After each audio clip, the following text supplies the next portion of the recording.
Good evening, everyone. Welcome to another episode of Mariner of Spirit. I'm Greg. I'm your host, and we have an amazing show tonight. Not another, an amazing show. And we have a gentleman that I've known for quite some time. I've come to feel that he's a friend of mine, and he's a man of many talents. He has done some amazing things in his life already, and it's great to have him on. And I will introduce him in a few minutes once I get through everything that I do. Before I really start out with my guest, I will go ahead and mention a few things that I support. I support Potographs, which is a nonprofit organization that's done by Tim Miley and his wife Lauren. And what they do is they have events that they hold, and they're usually paranormal events. He has speakers that come in, and what they do is they raise money for animal shelters for that business. And they're very, very, very great people. Tim had gone through quite a lot going ahead and getting into that, losing a pup and not knowing whether or not he was going to make it or not, and then came up with this idea to go ahead and make up. He had some pictures of him and his pup and took him to a Paracon and went ahead and sold them and started the charity right on the spot, and it worked. And he's been busy ever since. They do events around in different areas, basically all the way from the Midwest, all the way pretty much up into Michigan and Indiana, Ohio, that kind of around there. And they do an awesome job. I mean, he has, being in the paranormal community, has some of the best speakers around, so they're always very, very good. And secondly is PKC, Paranormal Kicks Cancer, and that's with Chris Gaskowski and Alex Wilkinson from down in Florida. They're another pair that have gone ahead and done most of their paranormal work via events that they hold for people to raise money for cancer research, and they've done an awesome job. And I was going to go ahead and call them last week just to touch base with them and see how they were doing. And the third one was the Jessica Petrie Foundation, which is on hold right now because the man that runs the foundation is Howard Petrie, and he's quite sick. So between that and his father recently dying and things happening like that down there in Louisiana, he's had a belly full, to say the least. So he's getting ready to start rolling again, and here's to his success and his better health.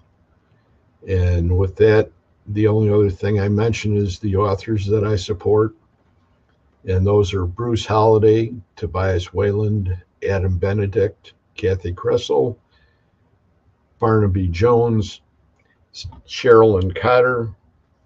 We have Dr. Heatherly Langdon, Lynn Monet, Ron Iacovetti, Victoria Munday, Tony Rathman, Natalie Jones, Patty Negri, Sylvia Schultz, Amelia Cotter, Rex Nielsen, David Sloan, Christina Bloom,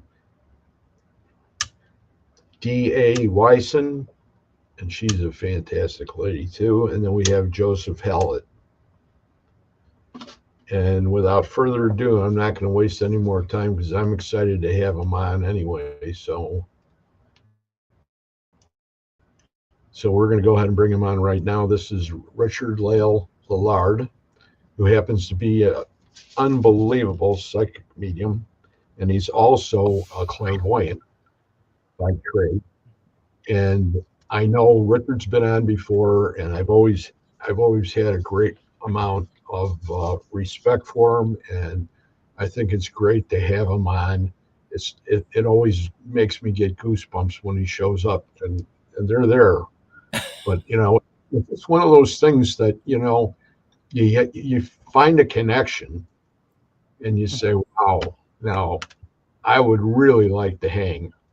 You know what I mean? I would really like to get together and just to sit I would be honored. and just shoot the what because Also, thank you again for having me on the show tonight. it's awesome.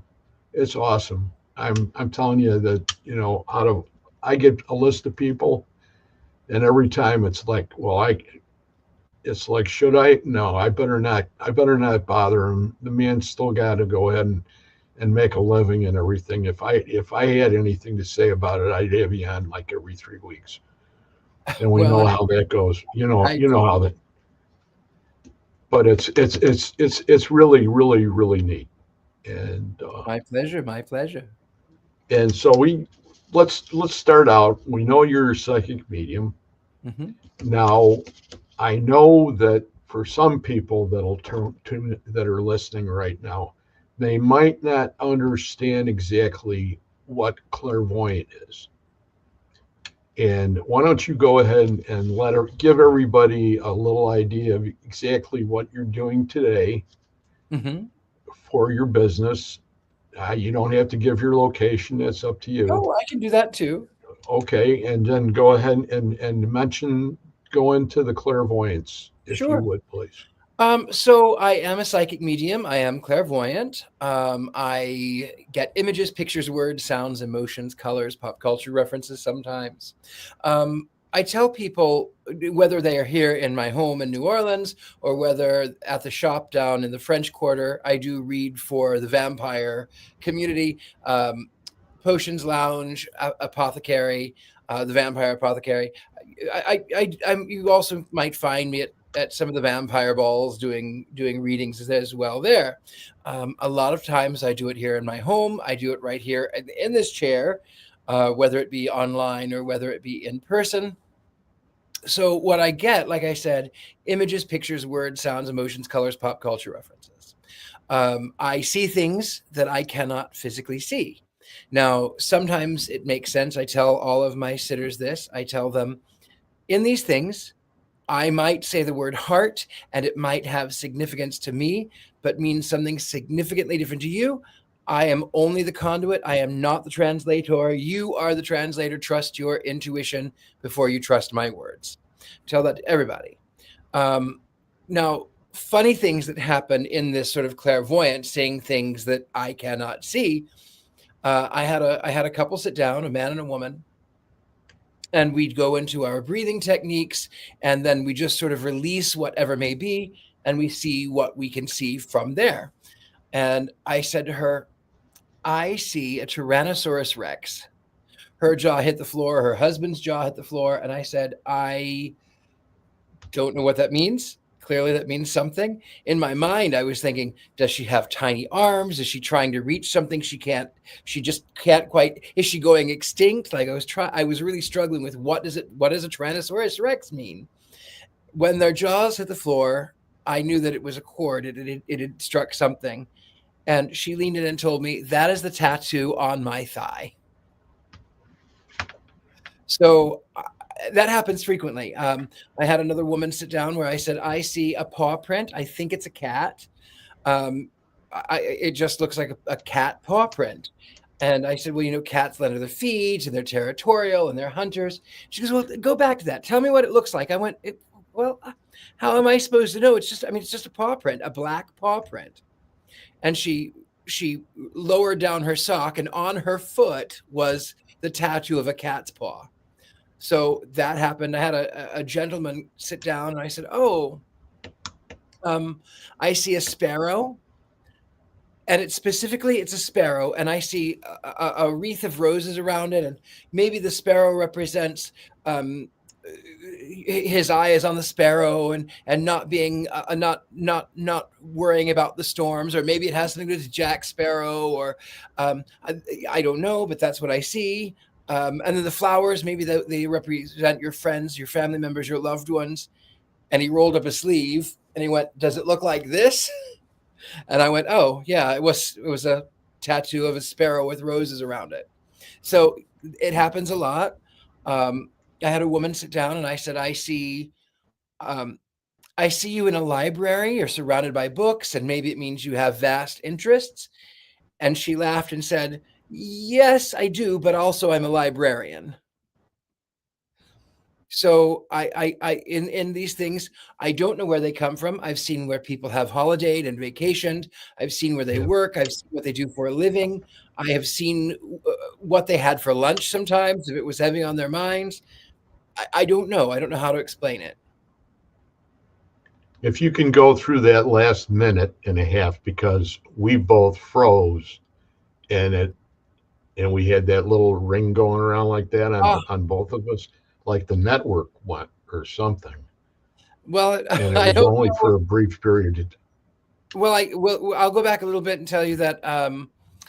So I have seen tattoos. I've seen where people live. I've seen their vacations. I've seen their pets. I've seen what they've had for lunch. I say what I see. I don't know where it comes from. I'm only the conduit. I say what I see. Did you hear the part where I talked about the tattoo that was the Tyrannosaurus Rex? Yes, we heard all that, all the way down to the last maybe 30 seconds or something like that. All that I was saying in that one was, I get these images. I've seen where people work, where they live, what they do for a living. I'm not the translator. I just say what I see. And then a lot of times it's puppies, kitties, flowers, and trees, and it's more metaphorical and symbolic. And I have to go, okay, there's this, and then there's this, and then this is, and then sometimes they'll call me a week later and go, oh, it makes so much sense now. And I go, I don't know. I don't remember what I told you. I don't remember. Because you never really, when you go ahead and say it, you don't have any idea. Correct? Yep. I don't have any idea. I just say what I see. And I do that a lot, even on Scared and Alone, which has been on hiatus. Scared and Alone is about to be back up again, where we send one of either Courtney or who else did we send in there? But anyway, we will send someone into a haunted house, and all they have is just their monitoring device, the telephone, and I paint what I see from here. And I oftentimes will have I ask my producer for a picture of the house so that I know what I'm looking at as far as the house goes. And then from there, I start painting pictures of spirits and entities and beings. Funny story, though, in the other room, I have a painting that is of a burning church. And on this particular episode of Scared and Alone, we were not anywhere near a church. We were actually in some old jail. And I kept saying, I see this burning church. I keep seeing a burning church. And so I painted this early 19th century church engulfed in flames. Well, as it turns out, that there was a church that was built in the 1820s that burnt down in the 1850s. It was replaced by another church in the 1860s that burnt down in the 1880s. That was replaced by a town hall that was built in the late 1880s and then burnt down in the early 1900s and then was replaced by a concrete jail. Wow. They decided they had had enough on that spot of all of the burnings. So Oh, so I just see what I see. I paint what I see from my mind.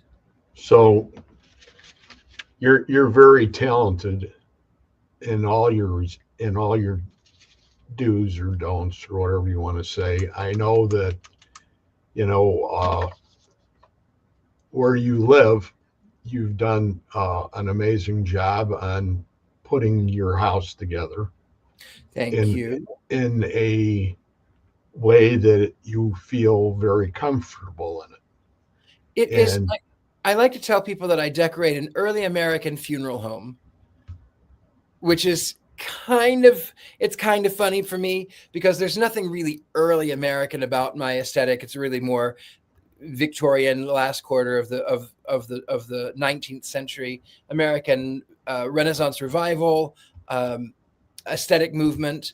That's really where my forte is. So 1870s, 1880s. There's a little foray into the 1890s, but mostly 1870s, 1880s is where I like to be. Um, but the funeral homes really started being a thing in the 1860s, 1870s, 1880s. So it's early American funeral home. oh, that's amazing. I know the colors and I know your paintings. I've seen you paint. I've seen you paint on some of your lives that you've done. And I was really sort of awestruck as far as your talents seem to be endless. How long have you been painting? Well, it was really kind of funny because I've been painting now for 20 about 25 years maybe. I've drawn since I was a kid. I wanted things and I didn't know how to make them reality unless I drew them. And then I got into colored pencils, and I learned from colored pencils you start with the light and move to the dark because otherwise you can't colored pencils just don't you can't make them lighter once they're on there.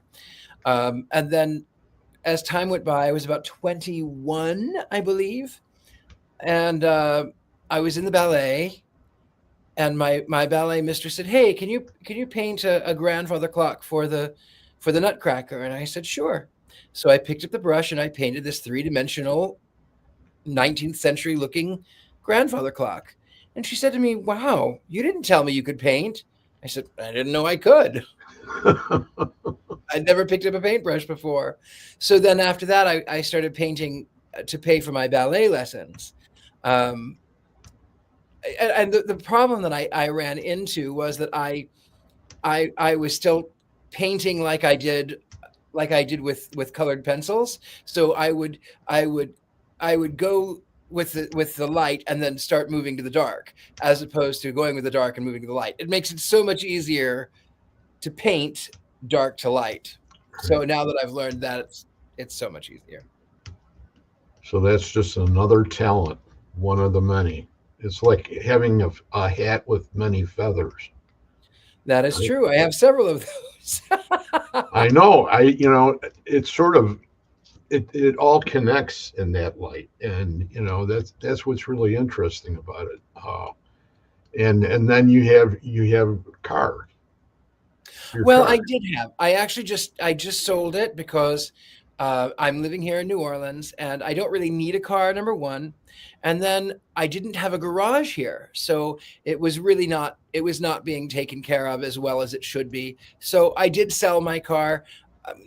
Am I happy that I did? No. Maybe I should have held off a little while longer, but I was just in that vein where I went. I just need to not see it right now. So if somebody was coming down to New Orleans, and there's some people here that have been there, what would you direct them to start at as far as the quarter? Well, in the quarter, of course, I have to plug Marita Crandall's Vampire Cafe, the Vampire Apothecary, and the Speakeasy Potions Lounge. I would have you start there, of course. My friend Bloody Mary of Nola, she has a shop up on Rampart, which is always a good time to see. St. Louis One, which is where Marie Laveau's body is interred. The church in Jackson Square. Absolutely see the cathedral. It's a staple. What else would I say? You know what? I that's about as far as my limits go. My understanding of the quarter goes. I don't. I really am such a recluse. I do not go out. I do not go anywhere. I do not go out. Well, it's a good thing, maybe. I think it's a good thing. I have plenty of interactions. You know, I have people who come here for readings, or they'll see me down in the quarter when I read at the apothecary. So I have plenty of social interaction, but I am well, when you're surrounded by this much beautiful things, why would I go anywhere else? Yes, it's hard. It's hard to go ahead and match it. It truly is. It's my little sanctuary. I feel a little like Miss Havisham from Great Expectations. All of her clocks are stopped at 8. I think it was 8:40, which is the time she learned that her lover had jilted her at the altar. My clocks are all stopped at noon, just because it's more pretty. For a while, I had them set at 3 o'clock, which is tea time, because it's always tea time in my house. I even have LEDs behind the stained glass windows so that it is always the same time, no matter what time it is outside, no matter what it is like outside. It is always the perfect time of evening here. That's awesome. I'm going to mention some of the people that are in here. I know you've got a couple real big fans here. One of them is Carol Garcia, and then we have Victoria Monday, and she's from Texas. So she may visit you sometime. And there's other people in here and these are all people that I know. We've got, if we say April Mueller, Barbara Spear, Kimmy Corpse. Kimmy's a fantastic lady from down in, I want to say, Alabama. Adriana Trudel, she's from up in the East Coast. Carol Garcia is also up in New Jersey. All these people, I keep on going on and on, but I would venture to say that out of all these people, there isn't one in here that doesn't have a fondness about you. Well, I They am all truly honored. they you know, you're one person that is genuine to the core. I And appreciate I'm not saying the Marine Corps. Okay. You know, funny story. I almost accidentally joined the Navy when I was a kid. I was about 18 and I almost accidentally joined the Navy because in my mind, I thought, well, I need to do something. And at least I like the naval uniforms, and it'll be like South Pacific, like the Oh, musical South Pacific. And so I called up the recruiting office and I said, hey, I just want to know, what do you do? What is there to offer? And they said, well, come in. You're just going to come in and take a little tiny test. We can't really give you any details until you come in. And I went, oh, okay. So I went in, I walked into the office, and they gave me this little mini test. And I said, now what? And they said, oh, well, now you have to go down and take the test, this ASVAB test. Don't worry about it. It's just this test out in Kansas City. But you'll just, we've got a group of people who will be going, and you'll get on the bus and you'll go with them, and you'll just go in and take that test together. I went, oh, okay. So I show up on the day that they were there, and I realize when I'm on the van that they're all enlisting. All of those boys are enlisting. And so I go in to take this ASVAB test, and it's supposed to be a 3-hour test. It took me about 20 minutes. I passed with flying colors, but I made it. I realized that I was there for enlisting. I didn't want to do it. And I went to the major and I was like, I don't want to be here. And they went, well, why are you here? Didn't you know you were enlisting? No, I only wanted information. I thought it was going to be South Pacific. That's what I thought. I thought it was going to be like a musical. I don't do well with this. This is not where I want to be. So I Big did ships. maybe. That's my father was on the destroyer in World War II. And as Rihanna says, I love a man in a uniform. I love a man in a uniform, but I prefer them out of their uniforms. They can keep on their little sailor hats. That's kind of hot. Oh, that's so. Do you have any projects that you're going to be starting shortly? As far Well, as I do have a couple. I'm still here in New Orleans for a while. Until the spirit moves me. I am looking at other places, but nothing solid yet. So I'm going to be here in New Orleans. But we were going to have a tea here. My friend Sable and I were going to have a tea here in my house. Unfortunately, we had to postpone it due to unforeseen events. So we postponed it to the 2nd of November. We have 6 tickets available, and in this tea, you're going to get story time from me, readings from me. For the add-on, you can have we'll do a séance together.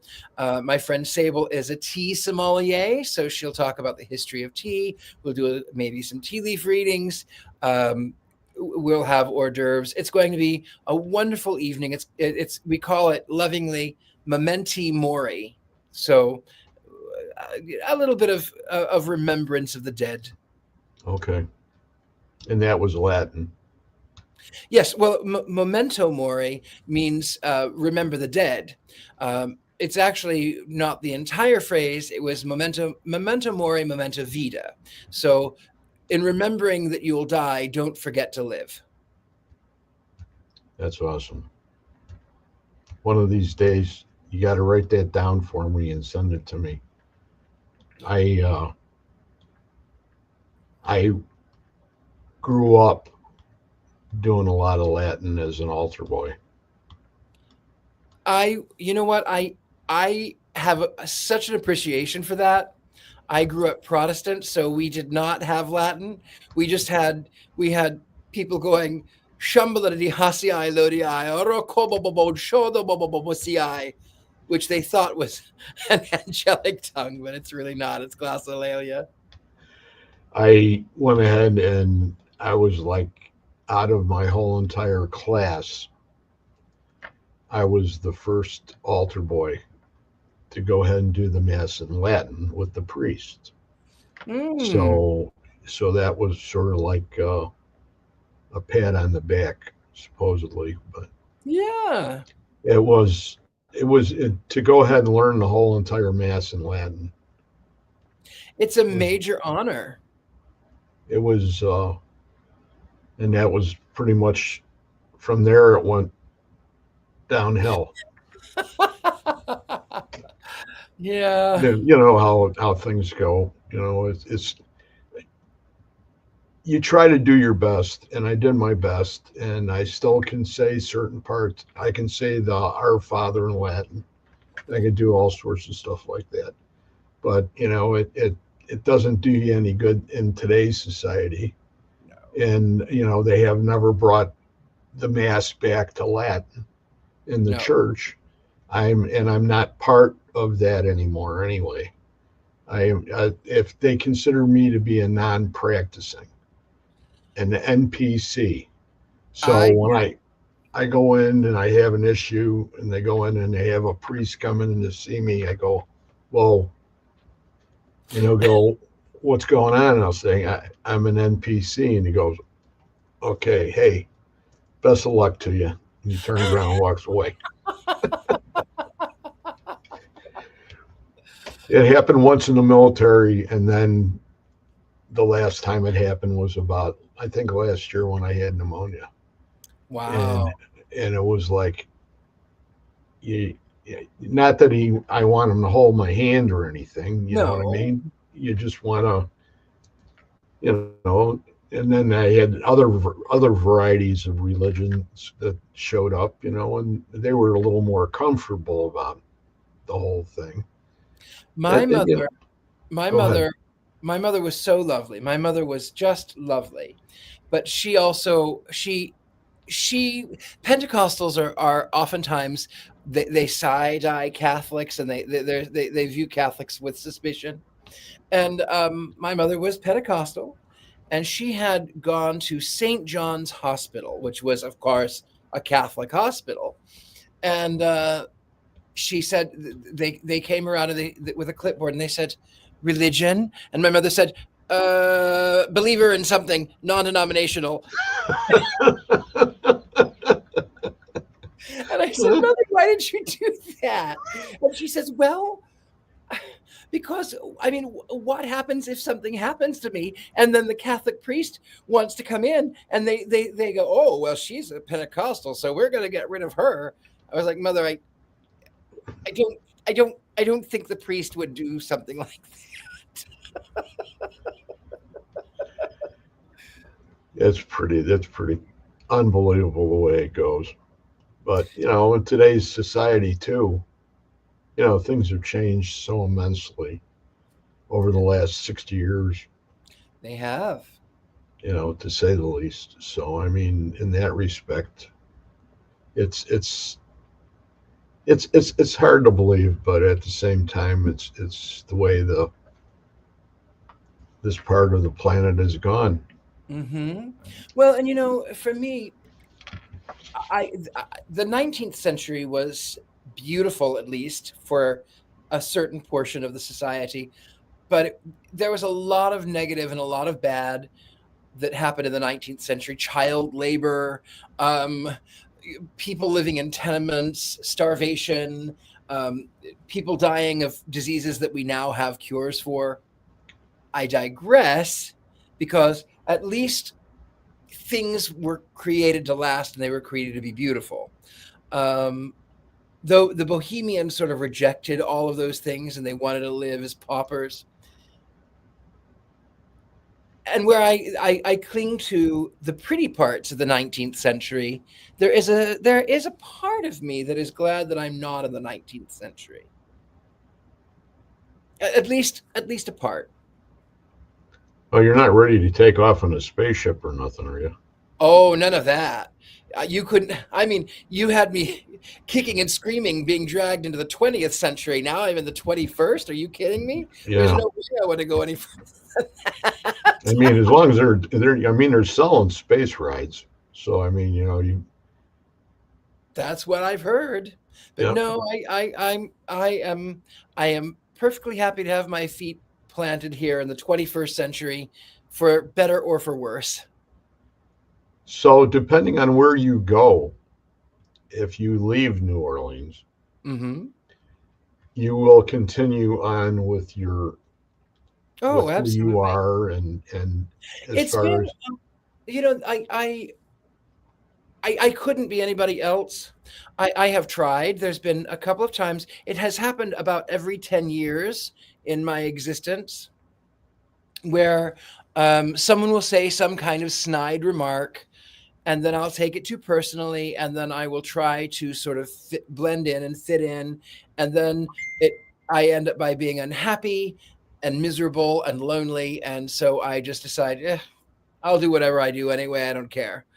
Um, so yeah, I've learned at this point there's no going back. I can't, I couldn't hide. I can't hide. Even if I were in normal clothes and normal parlance, I don't hide. I don't hide. I don't think there's any way, shape, or form you should for anybody. You know, No. I you're who you are for a reason. You know what I mean? And Oh, absolutely. everybody always looks at that. I've looked at that my whole life, and there's individuals that I know that stand out amongst the crowd, but that's for the good. When I was younger, my mother, well, I was teased because I was an odd, slightly effeminate kid, Um, and my mother said to me one day, she said, "Honey, you are so beautiful and you are so sweet and you are so kind. And I don't know why, no matter what you wear, no matter what you do, people always look at you and they always sort of pull you out of a crowd. And I just don't understand why. And I still don't understand why myself. I don't know why."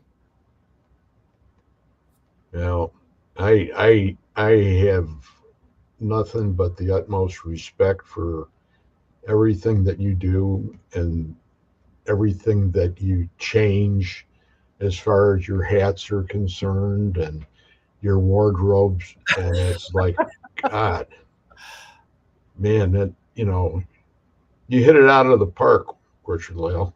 Well, thank you so much. I wear what makes me happy. Um, I lately have been wearing a lot of black for two reasons. I've gained some weight, so black has a tendency to hide. My vintage clothes don't fit me as well as they used to fit me, so black hides a little bit of that. And then two, it just really simplifies my day. What are your favorite flowers? My favorite flowers. Well, I love lilies, calla lilies specifically. That is my all-time favorite. It has been since I was just a tot. I just love calla lilies. Um, Other favorite flowers. Well, you know what? I think that's my favorite, but I really kind of like more simple things. Like I really love ferns for whatever reason. Ferns make me happy. Um, they're really incredibly difficult to keep to maintain, but I love ferns. Lavender is such a wonderful thing. Um, yeah, I think those are my three favorites. I think if I had to pick. We have a lot of forest ferns up here that, they grow, they come back every year and they get bigger and bigger. And I have some giants, and people go, "How do they grow so big?" I says, "I don't know. Why don't you ask them?" Well, I don't. plants do talk. They do talk to Yeah, each other. and it's good because I think that they relate to how you handle them. Well, as my plants, I cannot keep plants alive inside my home because it doesn't get a lot of light. Um, and even those that like the shade still require more light than what I give them. Um, I think of Shirley Jackson when she wrote The Haunting of Hill House, 1959. Okay. She mentioned something about Victorian homes were built in the valley as opposed to a 20th century house being built on the mountain.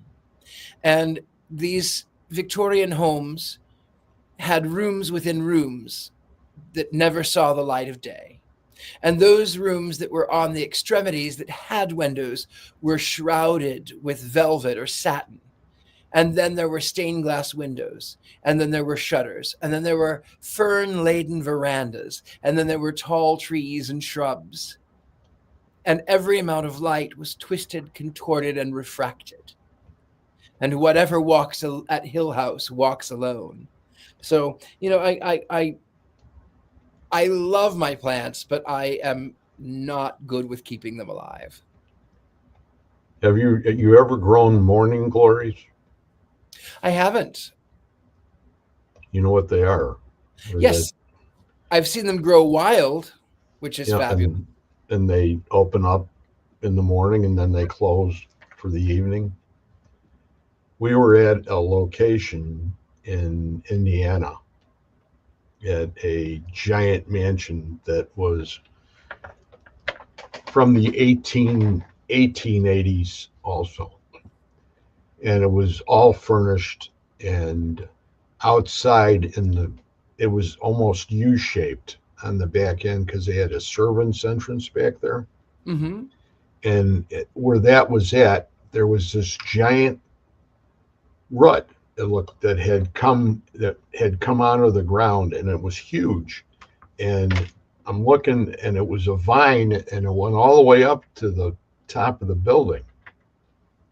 And I'm looking at it, and I went up to the one guy that sort of did all the work there, and I says, "What is that?" And he says, "That was a morning glory plant that the people that pretty much owned the house for all that time, for I guess 2 or 3 generations, they nurtured it, and it every year it would open up and continue to grow." Wow. And I never seen anything like it. And I love to grow them here. I love to spread the seeds, and I can see, when they're little plants, you can always tell what they are. And so, as far as the propagation end of it's concerned, and then I could go ahead and take them and put them somewhere else that I want them and things like that. So it's pretty cool. Plus, I grow garlic. So I mean, for your vampire community, it's it's it's it's something I don't know if there's any disdain for that or not. They probably might not like it, though. I will tell you, I am allergic to garlic. It really messes with me, something awful. However, the reason that, according to legend, vampires dislike garlic is because they didn't want bad breath. This is true. The reason that they did so is because it took something foul to drive something more foul away. So the foulest thing they could think of was garlic. We I every year I've been growing it now for like about 16, 17 years, something like that. Mm-hmm. And every year when I take it out of the ground, which is in July usually, the beginning of July, and it starts in October, so it overwinters. And I'll go ahead. I About 6 years ago, I went ahead and I brought my grandsons over, and they went ahead and they were digging them up, and they sort of scraped one of the bulbs that they were pulling out. And I looked at it and I said, "Oh man." And I was thinking, what can I do with this? So all the other ones were still intact, and I took that one and put it up on the picnic table.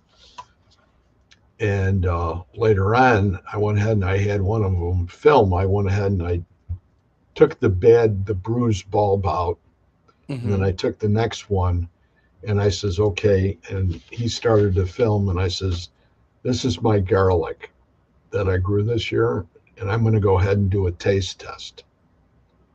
And I took that clove and popped it in and just started to chew it.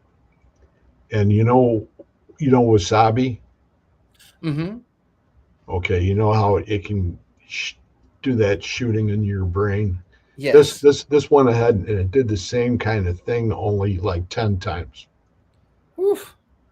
And it was like, wow. And I was pounding my hand down on the table. And he filmed the whole thing. So I started in the habit of doing that, and I haven't done it yet this year because I'm still trying to get a hold of the gentleman that I do it with. Mm-hmm. And we'll film it. We'll do a show with it. We did a show last year with it on just tasting the garlic for the year.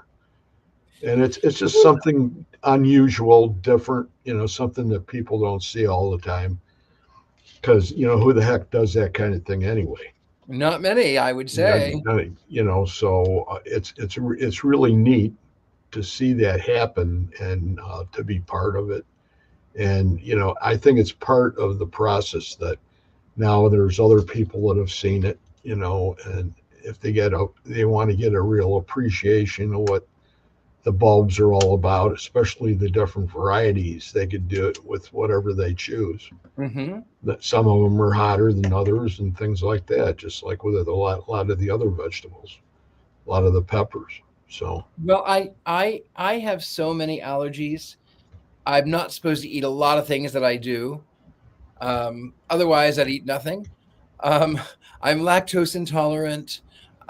Legumes, I can't have any legumes. So soy or peanuts. I have tree nut allergy and a root vegetable allergy and a peanut allergy and eggplant, tomato, peppers, onions, garlic. I am. My food is bland. My food wow. is bland. So, what would be a typical meal for you?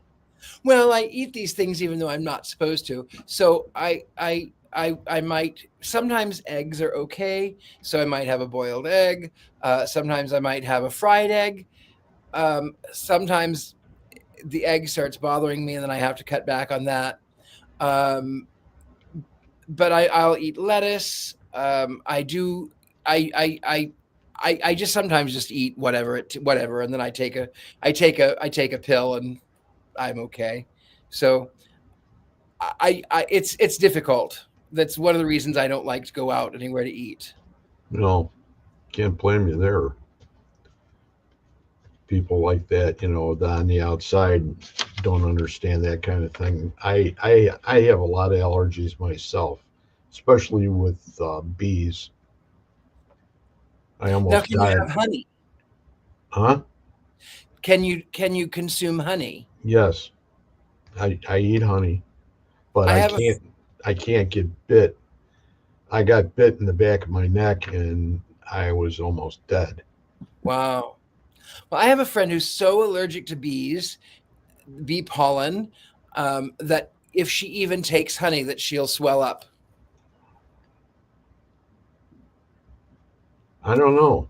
I never had an issue with that, but I've never had an issue with honey, mine but are mine are honeybees and mixed vespid they're called. So it's your hornets and wasps, the the bad ones.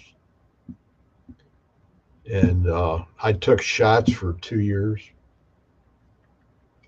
and I got done doing that, and then it was like I seemed to have built up a little tolerance. it does I happen.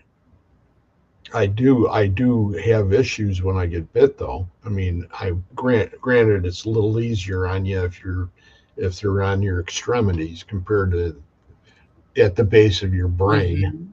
Exactly.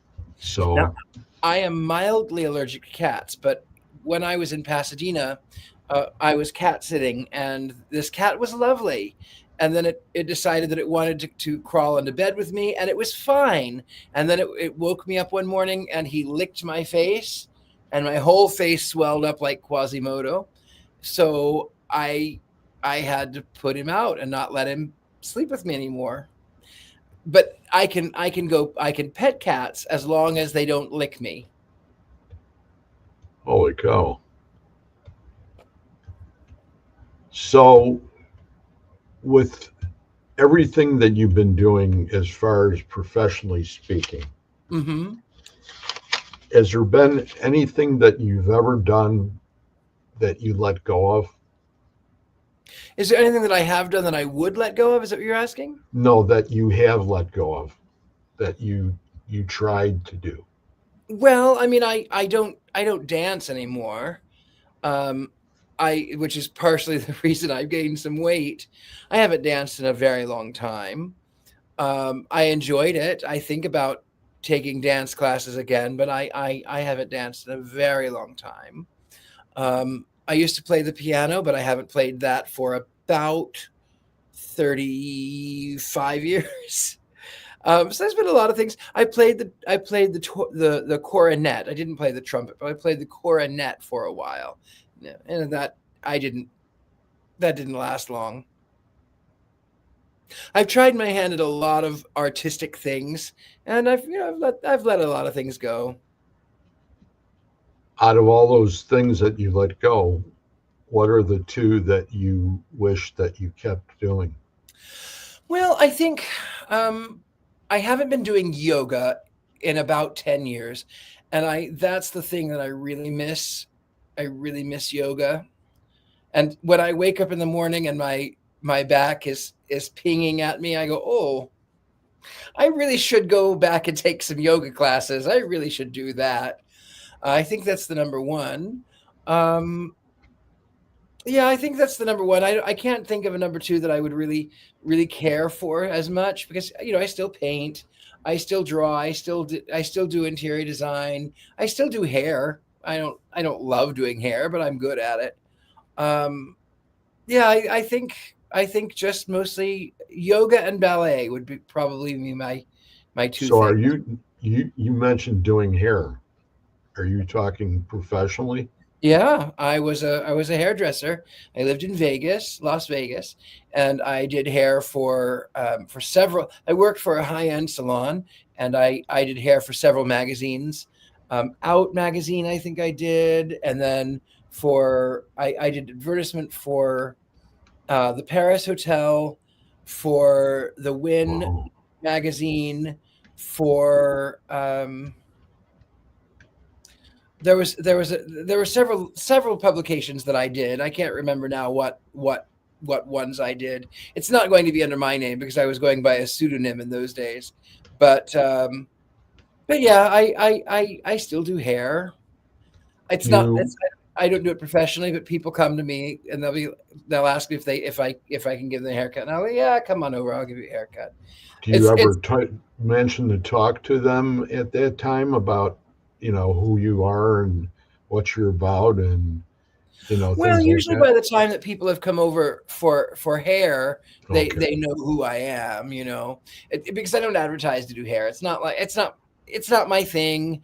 I mean, I've been cutting my own hair since I was 15 years old, so I've been doing my own hair for a very long time. Um, Spirituality wise. well, spiritually, I get people get a lot of wrong ideas about me. They either think that I am a kook, or which okay, fine, I might be a kook. I'm actually okay with that. Or B, they think that I'm some evil, satanic, demonic. Well, I might be satanic, but I'm not demonic. I like the sort of fringe. Um, Okay. I like the fringe. And so that's your basic belief system. Well, I like to say that I'm diabolist. I am deistic diabolist. I am not a Okay. Satanist. I don't believe I'm not a party to the Church of Satan or the Satanic Temple. They're mostly atheistic, and that's mostly for show anyway. Diabolism is humanism. Diabolism really gets it's a 19th century literary term, so where they sort of humanized the devil and made him into a central figure of care for humanity. And so, as I'm mostly humanistic, is there a Diablo? I don't know that there is. I don't. Is there a God? I don't know. I don't care either way. I don't align myself with evil. That's not who I am. But I do like the 19th century diabolistic point of view. That's very, very interesting. I'm glad I asked you that because there's a lot of people that wouldn't say that. And you stood right up and answered the question, which means that you believe in what you do. Yeah. You know what I mean? And compared to a lot of other people that would have probably gone around the block a little bit on their answer, which is a real it's a strong trait of yours. You in everything you do. I mean, your psychic I strive to mediumship, tell the truth. I strive to tell the truth. that's what the world should be, the same And way. I also have no problem admitting when I'm wrong. I tell people as ethereal as I may seem sometimes, I am merely a man, and I use my intuition, but I am looking through a small window. So whatever I say, trust yourself more than you trust me. Now, is there a real funny story that you have about you and Patty? Um, yeah, there is a funny story that I have about Patty and me. Um, we were in upstate New York, way, way, way, way, way, way upstate, up near the Canadian border, upstate New York. I can't remember now the name of the town. Way upstate New York. And we were about 30 miles from the Canadian border. Plattsburgh, that's what it was. Plattsburgh, New York. And so Patty and I were going to do a seance together. And, every medium, every psychic, we get different images. So Patty was at the head of the table. I was at the other end of the table. And Patty said to the woman which would be to my right, but to her left, she said, "Oh, there's a woman. I think she's your grandmother." She said, "Okay, that makes sense that my grandmother did pass away." And Patty says, "And she keeps doing this thing with her hand." And the girl went, I don't know what that means." She said, "Are you sure? Because I keep seeing this. She keeps doing this movement. Like, I know that that's what I'm seeing." She goes, "No, that I don't know what that means." And then I was at the other side and I had this image of her grandmother. And I said, "Well, why is she carrying a dish? I see her carrying a dish." And the woman burst out laughing. And she said, "Oh my God, my grandmother was a smoker. And she carried around her ashtray all the time. And she would talk with her hands. And so she would do this kind of thing all day long." And so it just goes to show that we got different aspects of the image. We were both right, but it took us coming together to do that. So I thought that was a funny story. And then there's one more funny story that I thought was rather intriguing. We were investigating together in Virginia City, Nevada. We were at the old Washoe Club, and of course we walk in, and we were just there for a paranormal convention, and some of the people were off in their little corners, and they were saying to the spirits, "How did you die?" Which is boring. No one should ever ask a specter how they died. No one wants to talk about how they died. There's more important things to say. Or one group was playing on a mobile phone. They were playing Frank Sinatra. I did it my way because it's old time music and it's supposed to be a trigger. Oh gosh. 1970s. It is not 1968. Okay. It just is not that way. It's not that old. So we kind of broke off. We went into another space and I sort of led the way. We went off into this dark corner, and it was, of course, a brothel. And we walk into the room, and I start singing Big Spender, which again is 1969. But the idea that these working girls understood, hey, you want to dance? You want to dance? One little dance isn't going to hurt you. They understood singing, and they understood what the premise of the song was about. It was about professional girls, not dancing girls. So Patty's EVP recorder voice box starts making sounds of intimacy. I'll just put it politely that way. Sounds of intimacy. And I went, "Well, that was fun. I'll leave you to it. I'm going to go off in another way. I'll leave you to it." So we went off into the other room. I walk into this big room, massive, massive room. And standing right in the center of the room is a woman in a blue ball gown, 1880s maybe. She's got her hair up. It's nice and dark. And she's a beautiful woman. She's wearing this blue ball gown. And she looks at me. And then she looks down at this thing next to me. And then she looks back at me. And then she looks back at this other thing. And so I followed her line of sight. And I went, "What are you trying to show me? What are you trying to show me? What are you trying to show me?" And I looked down to my left. I'd entered through the door. And down to my left, I look down. And in the dark, the lights are off. I see boots. I see legs. But I feel no humanity. at all. None. There's no humanity. So I went, no, no, no, no, no, no, no, no. I stepped out, and then I came to my senses, and I said, okay, I'm Richard Leo. I've seen spiritual things that were terrifying. This is nothing. I'm sure it's fine. I walk back into the room, and that woman in the blue gown is gone. She's not there. But I turn the light on my phone, and I look down, and I see legs, and I see feet, legs, hands, and up to the face. It is a mannequin dressed like Willie Nelson. Oh, wow. I got terrified over a mannequin dressed like Willie Nelson. Oh, wow. But I wouldn't have seen it. I wouldn't have seen it had the woman in the middle of the room not been pointing it out.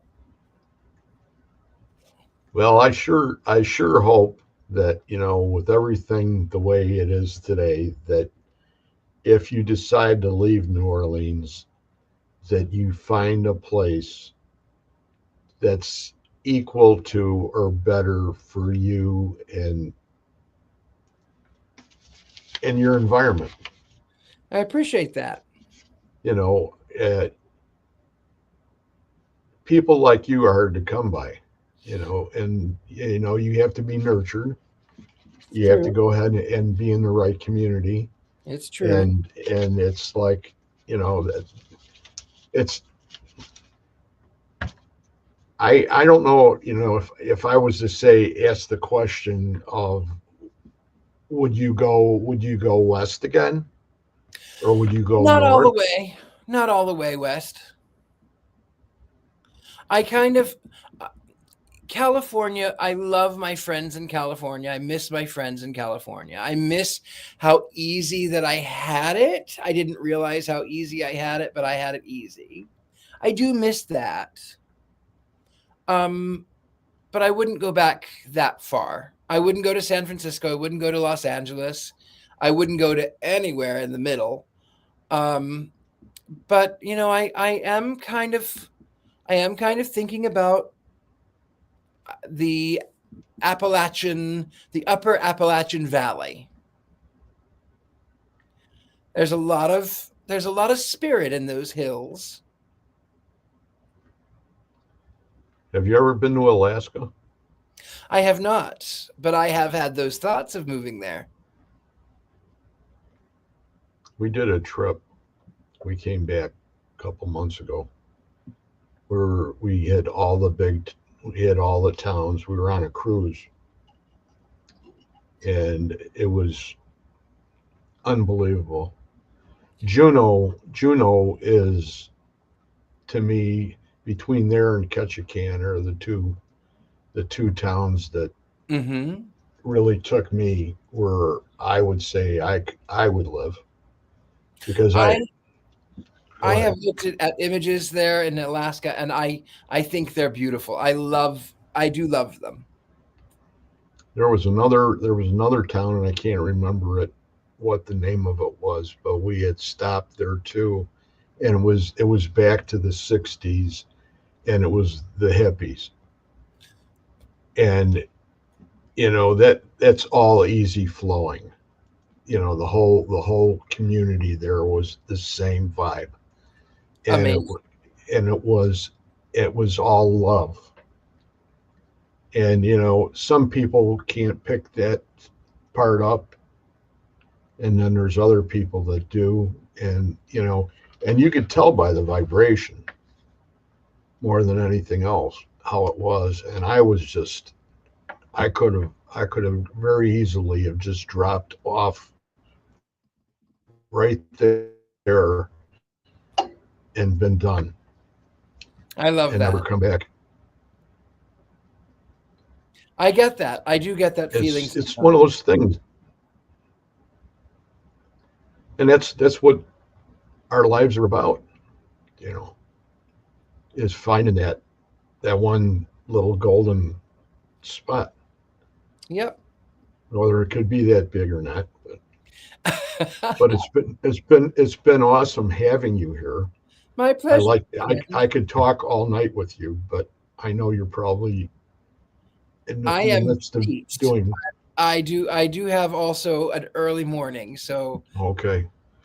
It's been awesome having you here. I know if you remember Victoria Monday, she's from Texas, and she was the one that originally, when she heard that I was having you on, it was like, wow, this is going to be really good.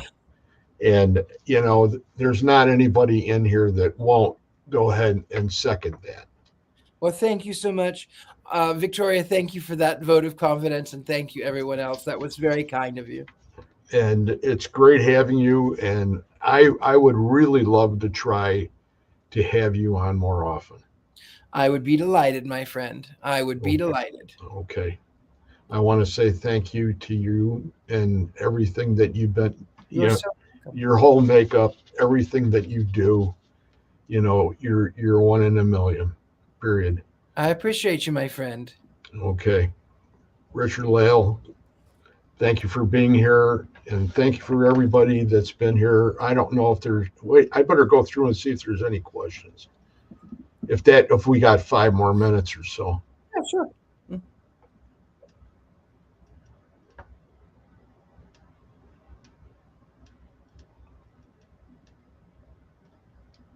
Everybody's talking about the Blue Ridge Mountains.